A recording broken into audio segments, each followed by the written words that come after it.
نفت كرة من عبد العزيز ابو شقرة عالية والرأسية، هدف اول، هدف في الدقيقة 41، رأسية من دوريس سالامو الكونغولي يسجل.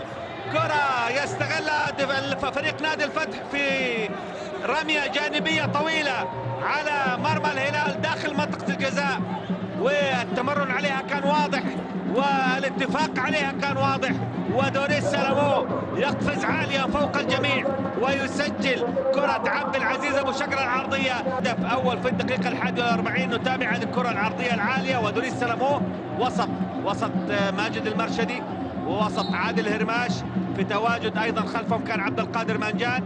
نجح وسط ثلاثة من مدافعي الهلال. يعني الجمهور بالامس كانت الاعداد يعني حوالي 14600 متفرج في لقاء الاتحاد والاتفاق، حسب ما يعني جاءت به الصحافه اليوم.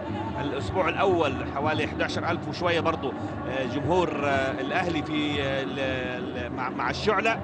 الانديه الجماهيريه بالفعل يعني تجد الدعم الكبير من جمهورها والتواجد. تصل للهلال، سلطان البيشي ينفرد والكرة تصطدم ويسجل التعادل.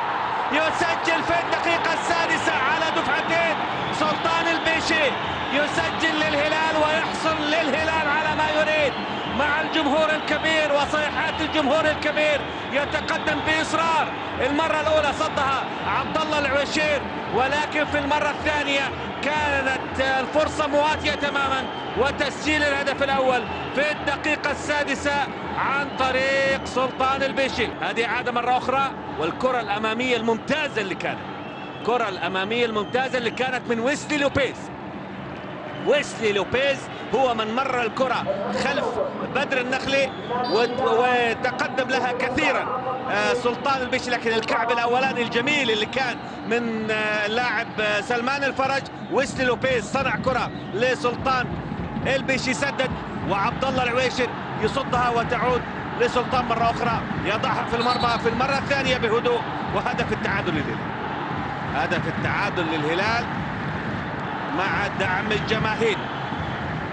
توفيق للجميع. عرضية عالية وخروج موفق من حسن العتيبي. 4 دقائق أخيرة الآن. مقطوع الكرة بالخطأ، محاولة لصالح الفتح والتسديدة. هدف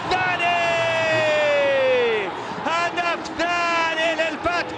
أيضا دوريس سالامو يسجل نفسه سادس لاعب في دوري زين السعودي للمحترفين يسجل ثنائية. سادس لاعب مع الأسبوع الثاني يسجل ثنائية في مباراة واحدة، الثاني وسجل في مرمى الهلال للفتح. هدف ثاني من كرة قطعها أيضا اللاعب عدنان فلاتة اللي كان متحمس كثير مع الهجوم في اللقطة الماضية، وهدف أيضا ثاني لصالح الفتح. هدف ثاني للفتح في نفس الدقيقة. يعني دوريس سالامو في الدقيقة 41 زي ما شوط المباراة الأول سجل بالراس.